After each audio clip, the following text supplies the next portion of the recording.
Om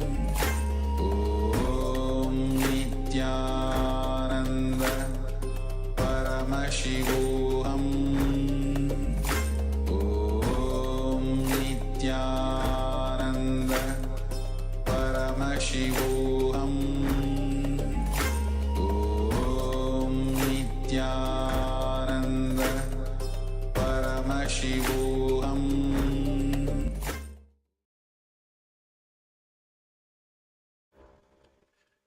Yes, you can now relax slowly, very slowly.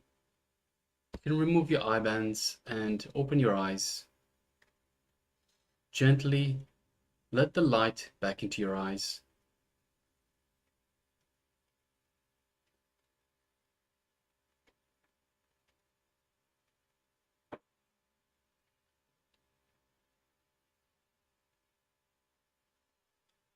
So yes, we can remove the eye bands now and take a moment and let us know in the chat box what was being revealed to you in your third eye.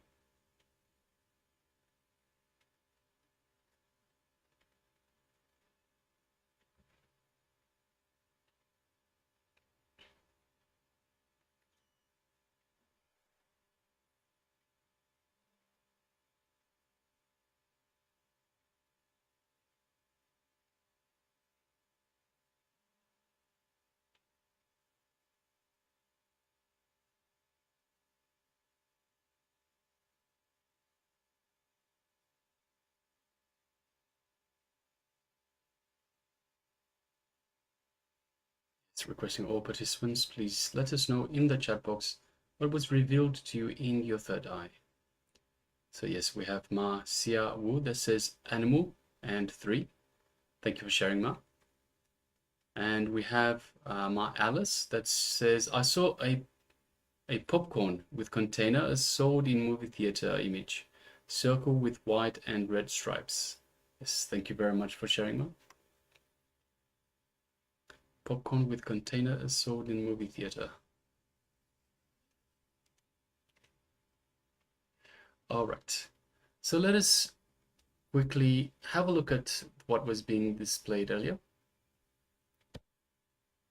So yes, as you can see, it is a beautiful image of an island, and it's an island resort. So you can see the houses or the rooms that are being displayed, that are being built on the water itself. So the hotel rooms or the motel rooms are actually on the water itself. So the island is a very small island, and actually the rows of the motel rooms are in the shape of 3. So you can see it is in the shape of 3, with the two arms being connected at the center of the island. And yes, we also have an aeroplane. So you can see an aeroplane with white and red stripes, very much in the same way as the popcorn container in cinemas. So yes, let us just have a look at the responses. So yes, so Ma Xia Wu says animal and the number 3. So the number 3 is definitely there. So with the houses, the way they are aligned, it looks like a number 3. So yes, congratulations, Ma. And Ma Alice, as mentioned, we've got the aeroplane that's red and white stripes. So it's very much in the like the popcorn container. So yes, congratulations to both. Well done. Well done. All right. So now we'll be moving on to the next segment in our program today, which is surrendering relationships. So surrendering relationships is not about losing yourself. It's not about giving up to the other person. It is about moving together. It is about growing together in the relationships.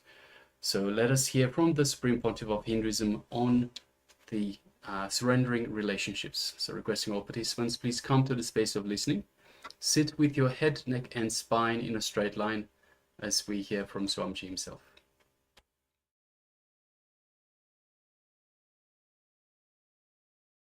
Here, first time Krishna is giving ultimate technique for quantum spirituality. He is the first quantum scientist in the inner world. In the inner world. He gives a technique for quantum spirituality. He says, relax and surrender. Suddenly, you will experience the intensity of your consciousness. You will understand you don't have to choose between horizontal line and vertical line. You can explode in all the 360 degree. You don't have to choose between this line and that line. You don't have to take choice. Please be very clear. Only when you experience the choicelessness.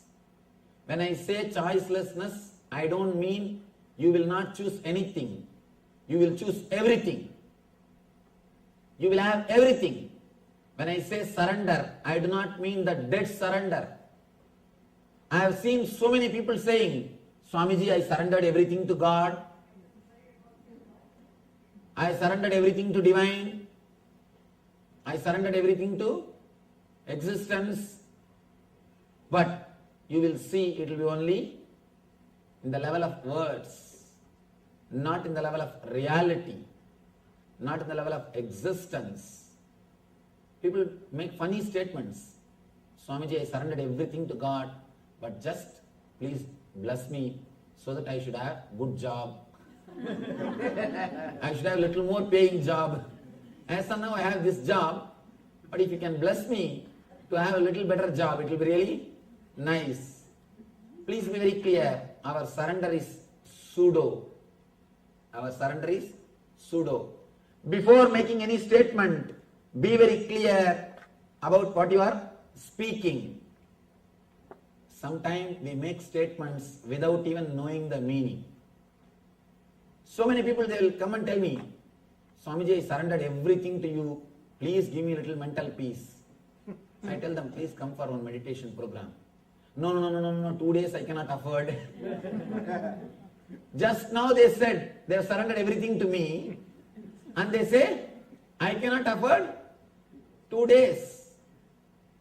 Sometimes we make statements without knowing the situation or the reality. Small story. One journalist, a reporter, he saw a crowd gathered around an accident in the road. He tried his best to get in, to see. He is not able to. He suddenly started shouting, oh, my son is got in the accident. Please give me the way, give me the way. He started shouting. People all gave way. He just went near and saw one donkey was lying in front of the car. There was a donkey in front of the car. Please be very clear.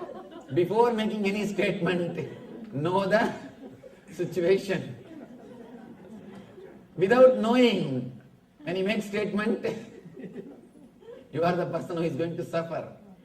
With the surrender also, we make statements without knowing the truth. With the real surrender, you don't exclude anything, you include everything. You just experience the whole. You explode in all the directions. You just experience horizontal line and vertical line and something more, which you have never imagined. You will experience the different dimensions of your own being. When I say surrender, I don't mean you need to surrender to somebody. There is no need to surrender to somebody. There is no need to surrender to some other God, some other guru. Of course, God or guru is just a symbol. You don't have to surrender to that God or that guru. Just surrender to your own consciousness, your own inner space. But you never respect or trust your inner space. That is why in the initial level you need God, you need Guru. The other day, somebody was asking, Swamiji, if I surrender to you, what should I do? I said, if you really surrender to me, you will not have that question, what should I do? You will be simply guided from within. You will be simply guided from within. People come and ask me, yes, Swamiji, I surrendered everything. Now what should I do? When you really surrender, you will not have this very question. The very question will not exist. Simply, you will surrender the whole being. When you are completely surrendered, you will see your intuition or the divine intelligence automatically guides you. As long as you have doubts, be very clear, you have not surrendered. You have not surrendered. Here, Krishna says beautifully about the surrender. Adhishtanam tadakarta karanam cha pratakvitam vividascha pratakseshta daivam chaivatra panjamam. The place of action, the performer, the various senses, the many different kinds of endeavor, and ultimately the Paramatman. These are the 5 factors of action. Here he says the factors of action. And the next step, Tatraivam sadigartaram atmanam kevalam tuyaha pashyat krita buddhitvan sapashyadi durmati. Therefore, one who thinks himself the only doer, not considering the 5 factors, is certainly not very intelligent and cannot see things as they are. Now he gives the exact technology of surrender. In these 2 sloka, these 2 sloka can be called as stotra and shastra and sutra. Shastra means which shows you the goal. Stotra means which is out of devotion. Sutra means which gives you the technology. In these 2 sloka, he gives you the exact technology of surrender. Understand? Whatever you think as you is totality of so many things. And individually, everything is responsible for something. But suddenly you start thinking, you are responsible for the whole thing. You are responsible for the whole thing. That is where the trouble starts. That is where the trouble starts. And he gives the technology how to experience the deeper levels of surrender. 3 levels of surrender exist. One is intellectual surrender. Means trusting the master's intellect is much sharper, much more than your intellect. Is intellectual surrender. Next, emotional surrender. Surrendering the emotions. Trusting that master's emotions or the way in which he guides is much more intelligent, that is best than my emotions. Third, surrendering the very senses, very cognition, the cognition which happens inside you, surrendering the root of the cognition itself. Here, surrendering the intellect is very easy because it continuously tortures you. After some years, you have suffered enough with the intellect. You somehow wanted to get rid of it. You just surrender. Surrendering intellect is very, very easy. Just if you see somebody who is more intelligent, clear than your thinking system, you just surrender. For example, if you go to a consultant, naturally you surrender intellectually. You surrender to his ideas. If you go to a lawyer, you surrender legally. You know in that field he is more sharp than you. So you surrender to lawyer in that field.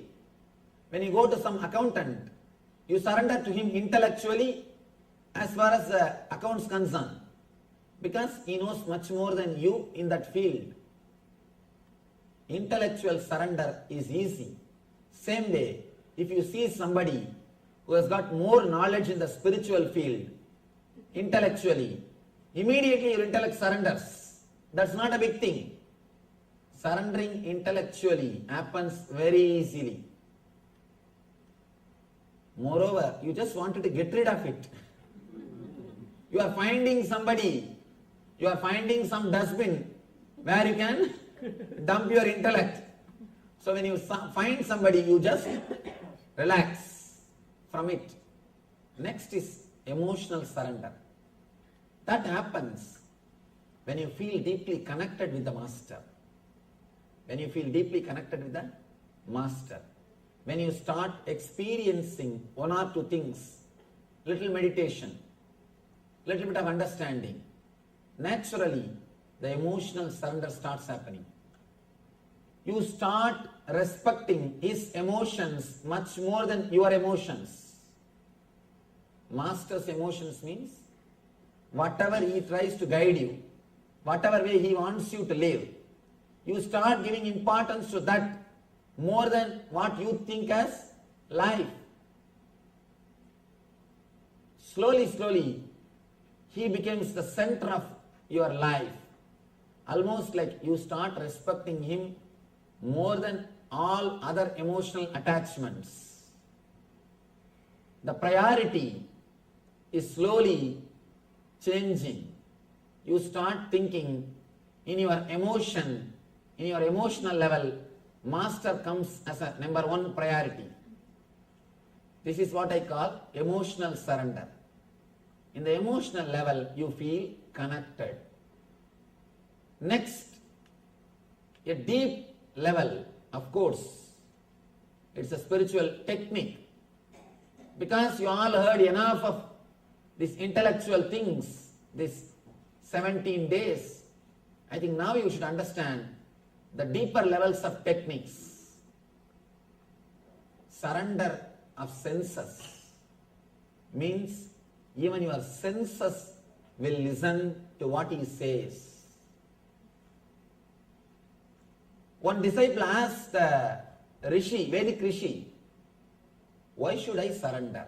What is the need? Master asked, as far as you understand as you, how do you know you? He says, through my senses. According to your senses, who are you? I am this body and mind. Master says, according to your senses, you are body and mind. But according to me, you are God. Only when you surrender your senses, only when your senses starts listening to what I say, you will see the truth of what I am explaining. According to you, according to your senses, you are body and mind. But according to me, you are God. When you surrender your senses, when you believe me more than your senses, you will experience you are God. He says, the moment you believe me more than your senses, you will understand the meaning of Tattvamasi. Master again and again represents the ideal of you are God. Please understand, again I tell you, I am not here to prove I am God, I am here to prove you are God. Again and again, he stands for the ideal of you are infinite. There are so many dimensions in your being which you have not explored, which you have not experienced. Again and again, he is showing so many dimensions of your being to yourself. He is showing so many dimensions of your being to yourself. Master stands for your multidimensional being. He again and again shows it is possible for you. When it is possible for me, why not for you? But as long as you believe your senses, you will be sure that you are body or mind. Only when you trust Master more than your senses, you will understand Master's words are true than your senses. Then you will experience the truth of Master's words. Then when Master says you are God, suddenly you will realize, yes, that is truth. All these days, my body and mind, my senses are telling, I am body and mind. As long as you believe your senses, you will believe only their ideas. The moment you start believing the Master more than your senses, you will realize the truth which Master explains. Two persons are speaking from two stages. One side your senses, they are saying you are body, you are mind. The other side Master is sitting, he is saying you are God and you are divine. You have so many dimensions of your being. Enjoy everything, experience everything. If you are sitting there and listening, you cannot listen this. Only when you believe this, the words of the Masters, more than the words of the senses, you will be able to experience the truth that you are God. You are ultimate. You are material and spiritual both together and something more. Let me tell you a small incident in Krishna's life. After the Gita, Krishna and Arjuna, both of them are going somewhere. After the war, everything is over. Maybe for a picnic, outing. Suddenly Krishna says, Arjuna, see that white color crows. Arjuna says, yes, beautiful white crows. After 2 minutes, Krishna says, no, they are black crows only. Arjuna says, yes, Krishna, they are black crows only. Suddenly Krishna asks, fool, what happened to you? When I say white, you say white. When I say black, you say black. What happened to you? What happened to your senses? Arjuna says, Krishna, I do not know what happened to my senses. But one thing is sure, when you said it is white, I saw them as white. When you said they are black, I saw them as black. I do not know what happened to my senses. I do not know what happened to me. One thing is sure, the crow is not going to give me life. You are my life. I do not know logically whether the crow is white or black. But I saw as you directed. When you said it is white, I saw it as white. When you said it is black, I saw that as black. In the inner world, the first and last tool which you need is complete surrender. Complete surrender. Only then you can wake up to the truth. You can wake up to the truth. Then Krishna says, you are right. Because you started trusting me more than your senses. If Arjuna is trusting his senses, at the most, he would have been a good warrior, good king. But because he trusted Krishna more than his senses, he has become enlightened. Krishna says, if you trusted your senses, you would have at the most had good eyes. You would have seen the black crow as black crow and white crow as white crow. That's not a big deal. We are all seeing that way only. And that's not a big deal. Because you trusted me more than your senses, you have become enlightened. You are liberated. And he has experienced the truth of Krishna. Understand? The truth of Krishna, Krishna consciousness is experienced by surrendering the senses. Not just by intellect, not just by emotion, but by surrendering the very root of intellect and emotion, the senses, which supplies the data. The source of the data itself is surrendered. You receive all the information about you through senses. Please understand, you do not know about you. You respect yourself only by the data which you collected through the senses. If somebody says you are beautiful, you enter, you put the entry in your book, I am beautiful by so and so. If somebody says you are intelligent, then you put that entry, I am intelligent by so and so.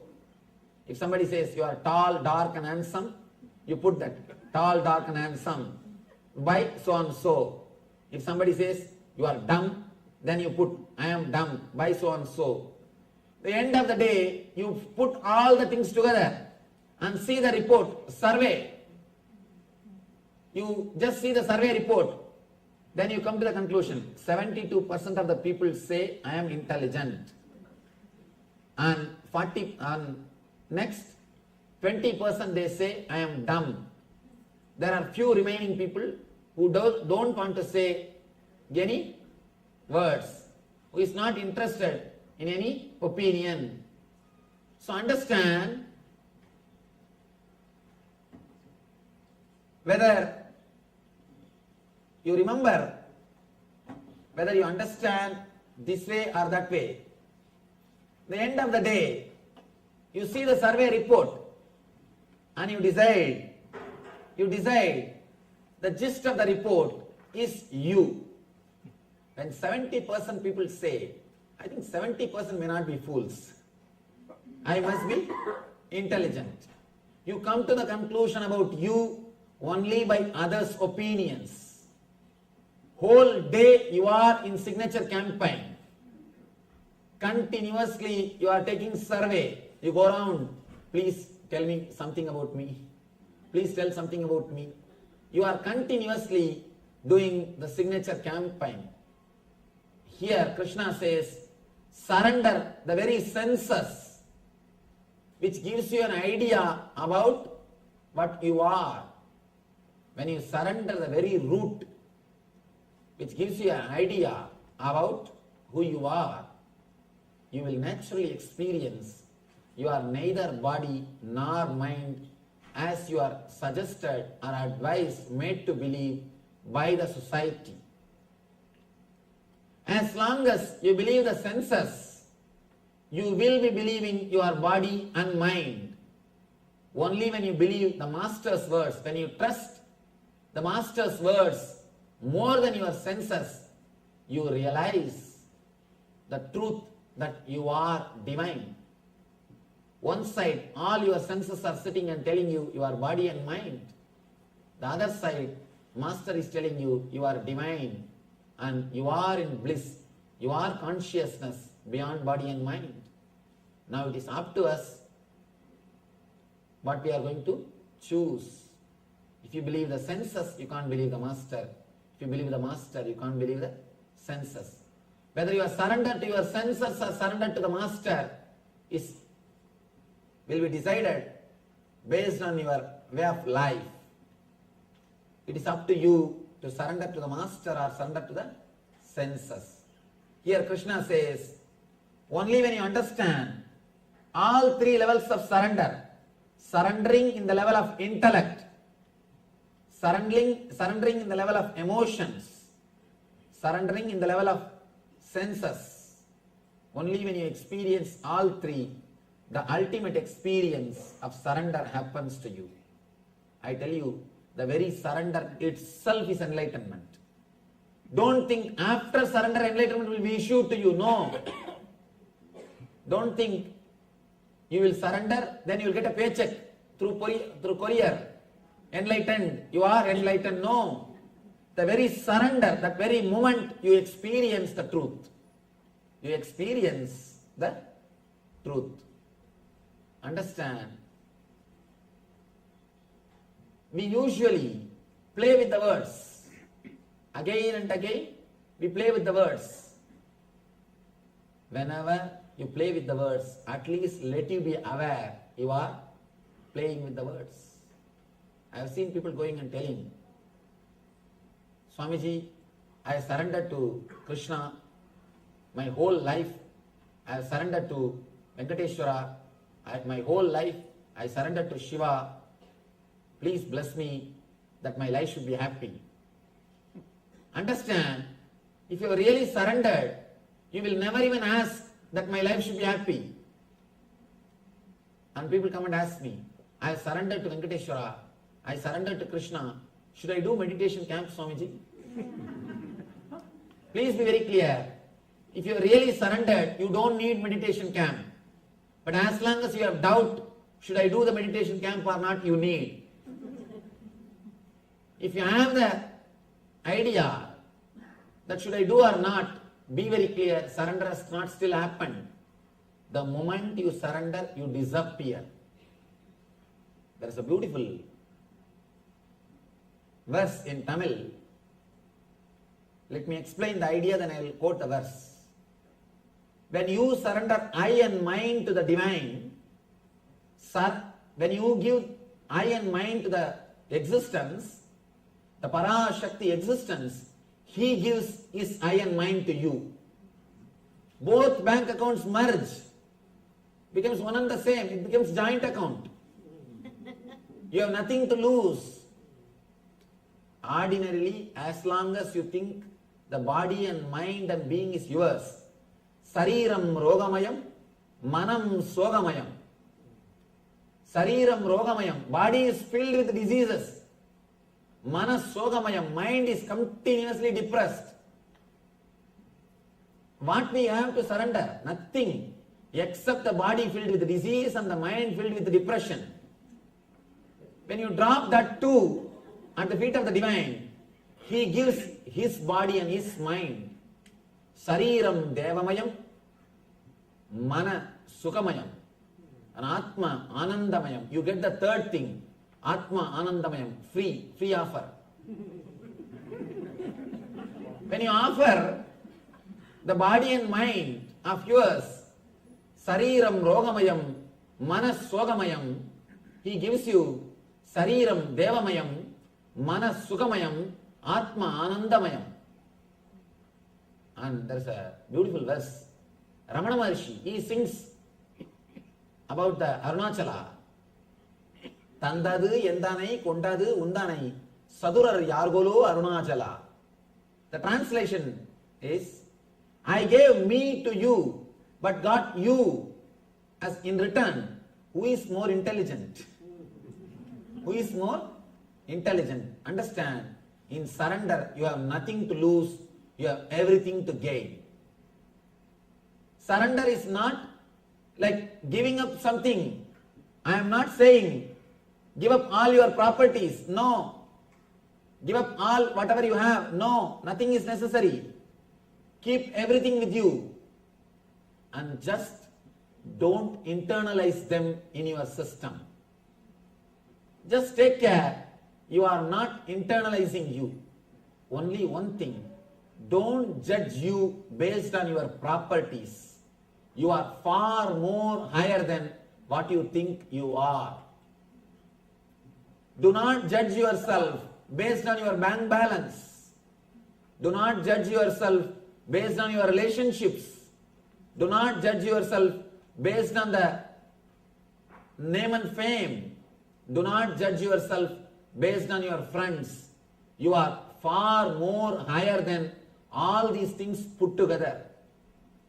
As long as you are judging yourself based on all these things, you will be internalizing all these things in your being.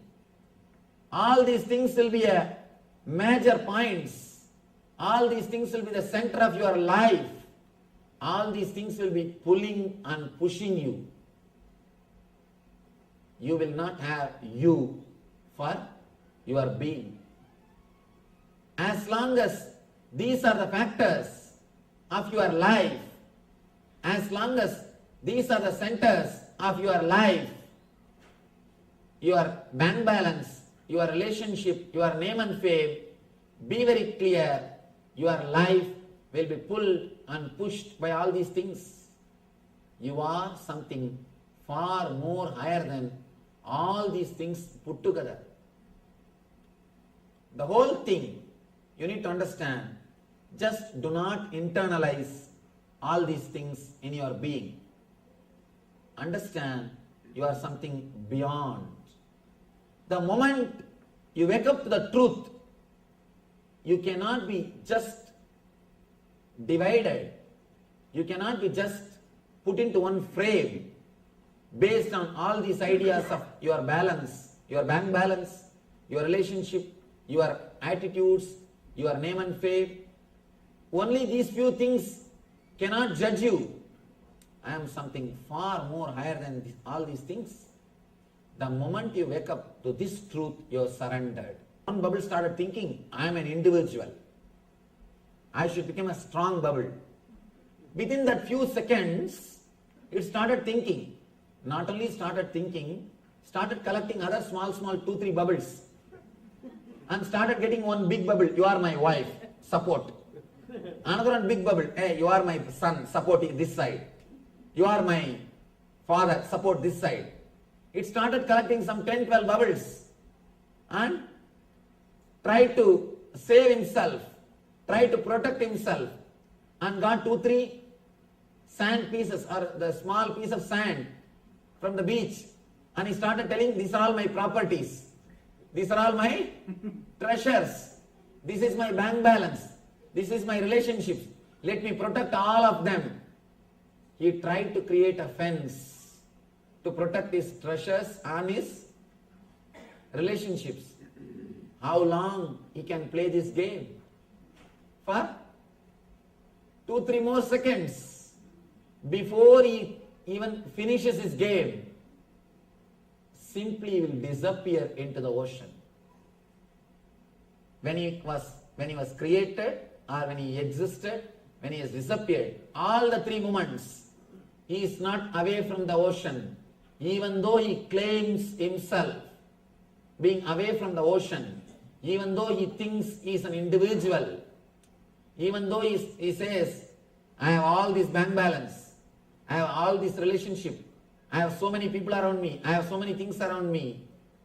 Understand, the whole thing will disappear in 1 second into the ocean back. Same way, in this universal consciousness, you just exist, or you think you exist as an individual being for a few seconds. In that few seconds, you catch somebody as father, mother, son, brother, and you catch all of them, and you feel safe, and you catch little bank balance, and you feel secured. And in the end, because of all these things, from all their opinions, you collect an idea about you, and you think you are that bubble. You play the game, suddenly the whole thing disappears. Please understand, before your game started, while you are playing the game, and after you end the game, whether you understand or not, realize it or not, experience or not, you are God. You belong to ocean. You are existence. Even though you think you are an individual self, even though you play the game and you start legally registering, these 2 bubbles are married and these 2 square feet is my land. You go to registrar bubble who is sitting there for 2-3 more years extra, and there's a big bubble. He claims, I am the ruler of this country. This area, anybody wants to register their land, they have to come to me. And among the bubbles there is an understanding. You will not hit me directly, I will not hit you directly, you will not take away my bubble, I will not take away your bubble. You have some understanding. The whole drama goes on. Whole thing is going on. Suddenly in single shana, in one moment, the whole thing is back again into the ocean.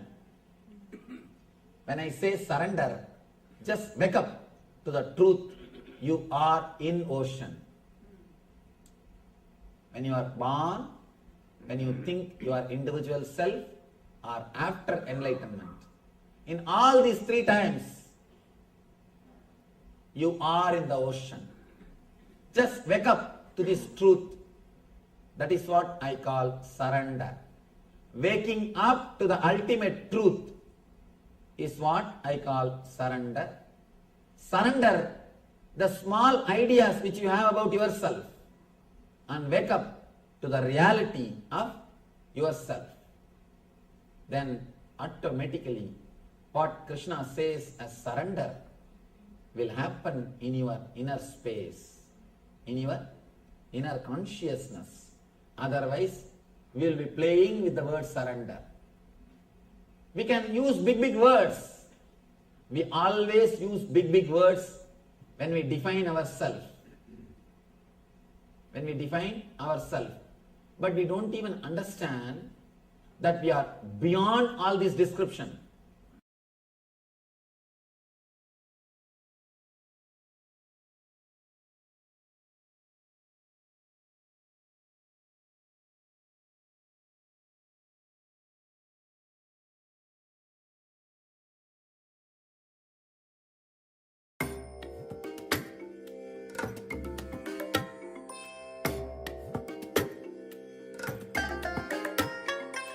I bless you all. Let you all open all your three eyes and manifest the powers of Mahasudashiva. Om Nithyananda Paramashivam. Om Nithyananda Paramashivam. Om Nithyananda Paramashivam. Om Nithyananda Paramashivam. Om Nithyananda Paramashivam. Om Nithyananda Paramashivam. Om Nithyananda Paramashivam. Om Nithyananda.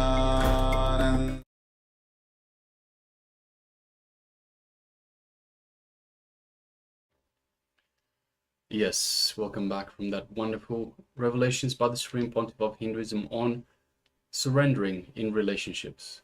So Amji beautifully told us about the different types of surrendering. So there's surrendering of the intellect, surrendering of the emotions, and of course surrendering of the senses. So Amji beautifully tells us that when we surrender all three, that is when enlightenment happens. So not after that, but on surrendering, the moment we surrender all three, then enlightenment happens. Enlightenment can be experienced. Swamiji also tells us about the surrendering the I and the mind to Paramashiva, to the source of everything, understanding that we are Paramashiva, we are divine, we are indeed God. So we are not the senses, we are not what we perceive as the senses, but we are Paramashiva, we are God. So Swamiji beautifully says, I'm not here to tell you I am God, I'm here to tell you you are God. So by surrendering the I and the mind to Paramashiva, we gain Paramashiva's I and mind. So anything that we think is ours, if we surrender it at Paramashiva's feet, we get everything that Paramashiva is, the entire cosmos. So from that powerful cognition, we'll be moving into the internalization exercise on how to surrender.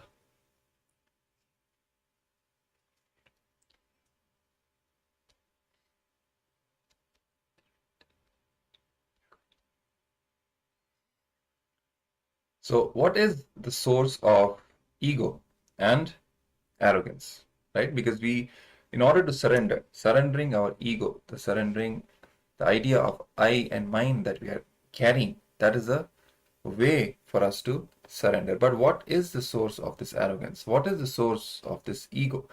The I you experience is from mind, all right? Due to the delusion of the lust, you start feeling the mind is from I and constantly trying to legitimize the decisions of the mind as the decisions of the I. You feel that your mind starts from your feeling of I, and you start legitimizing the decisions of this mind as the decisions of the I. But actually, it is all coming from the mind. Mind is the source. Look in. How often are you attributing your decisions of mine to the decisions of I. For example,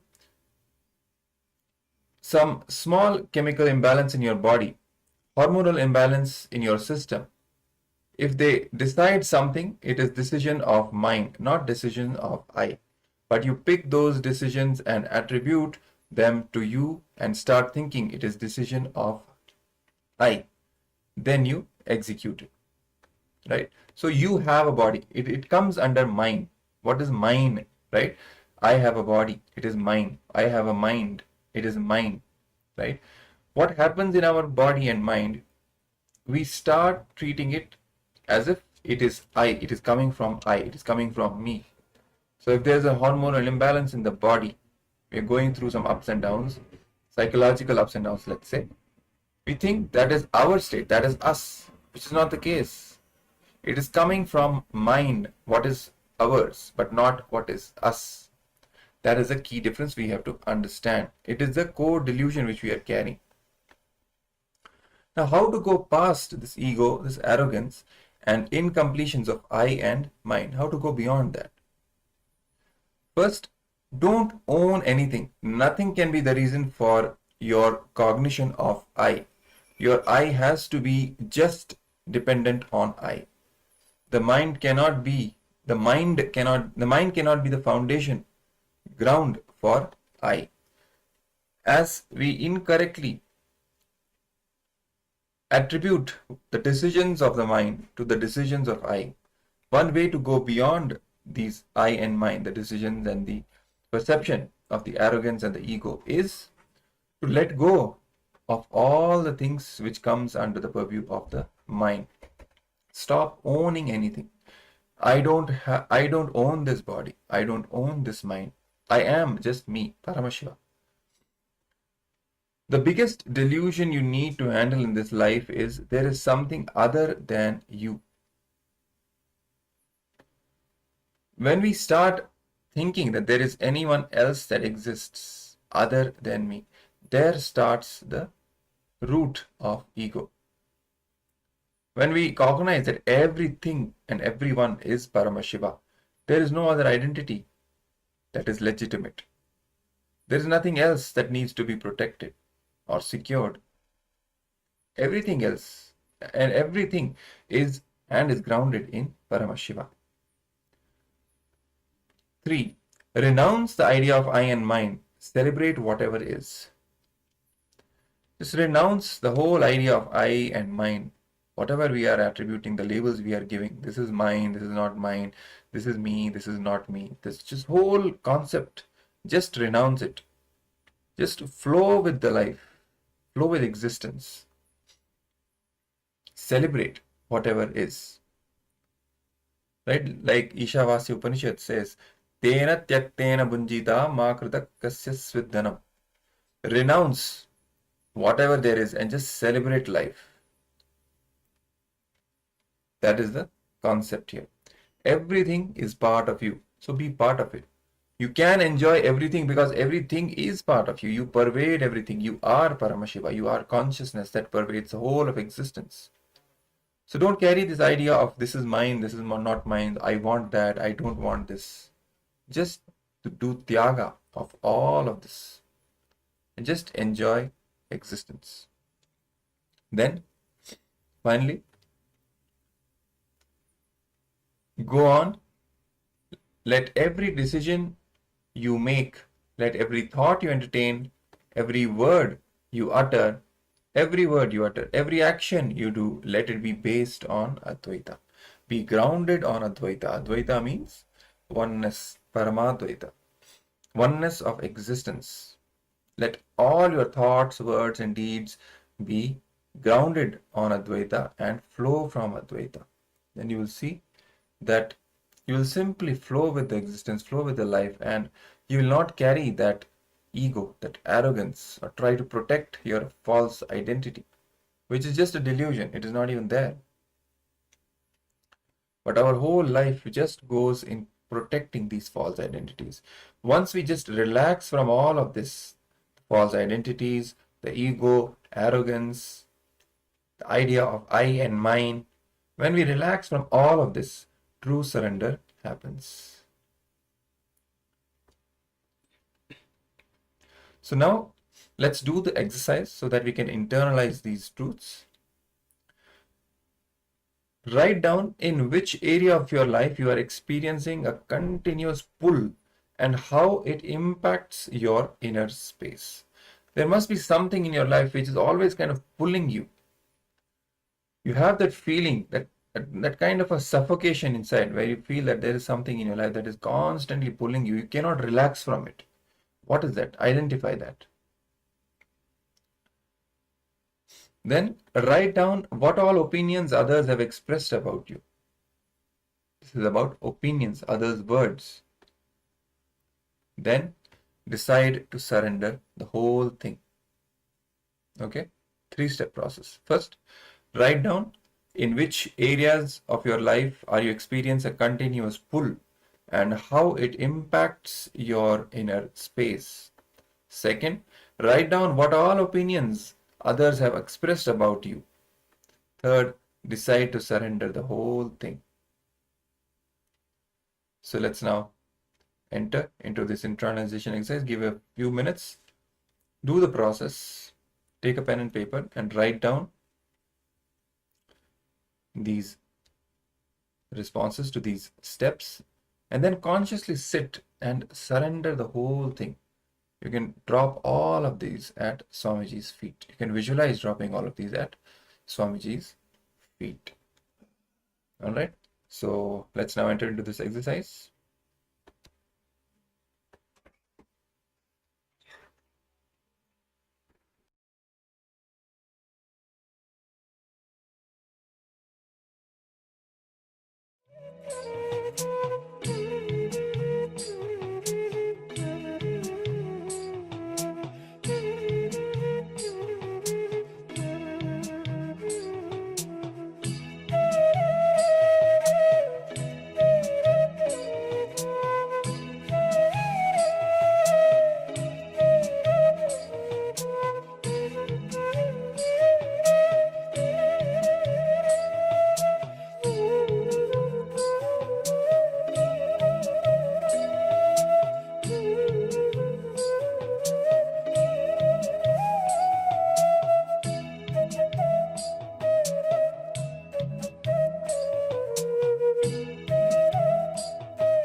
Yes, you may all now relax.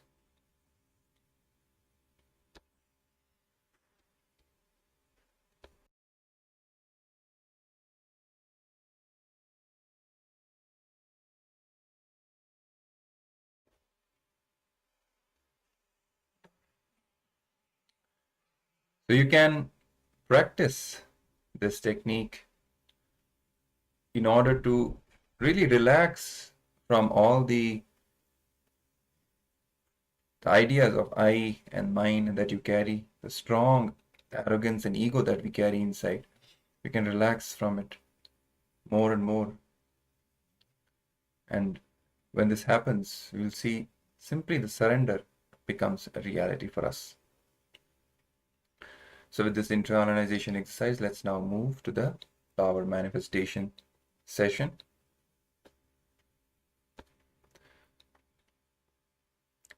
So again, we'll be having the power of the third eye. So let's all get ready to manifest the power of blindfold reading. In this round as well, we'll be projecting a picture for all of you on the screen, and you will be scanning that with the help of your third eye and then sharing with all of us what was revealed to you in your third eye. After that, we will be verifying it by again projecting it for all of you. Okay, so let's all now get ready. Tie your eye bands.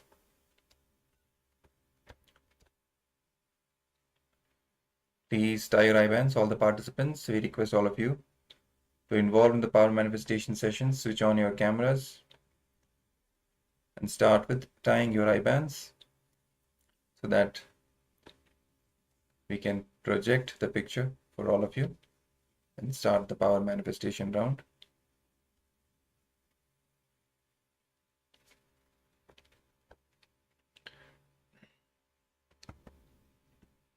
So let's take a minute and quickly tie the eye bands around the eyes. If you don't have an eye band, you can even use an opaque piece of cloth and tie it tightly around your two eyes. The goal is not to use the two physical eyes at all. Make sure there is no light entering your two eyes. Only with the help of your third eye, you have to scan the picture which is projected in front of you and then share what is being revealed. So you might get the information as an exact picture, or you can even get some words or letters or shapes, characters, whatever it is, in whatever form Swamiji reveals the information in your third eye. Just without any filter, just start verbalizing it as and when you are receiving the information, and later on you can share it in the Zoom chat. So hopefully you're all ready for the power manifestation round. So we will be projecting the picture for all of you.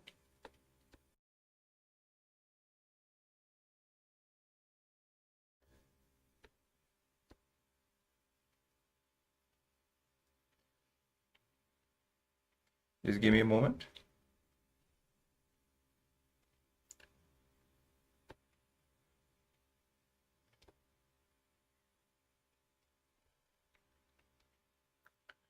And here we go.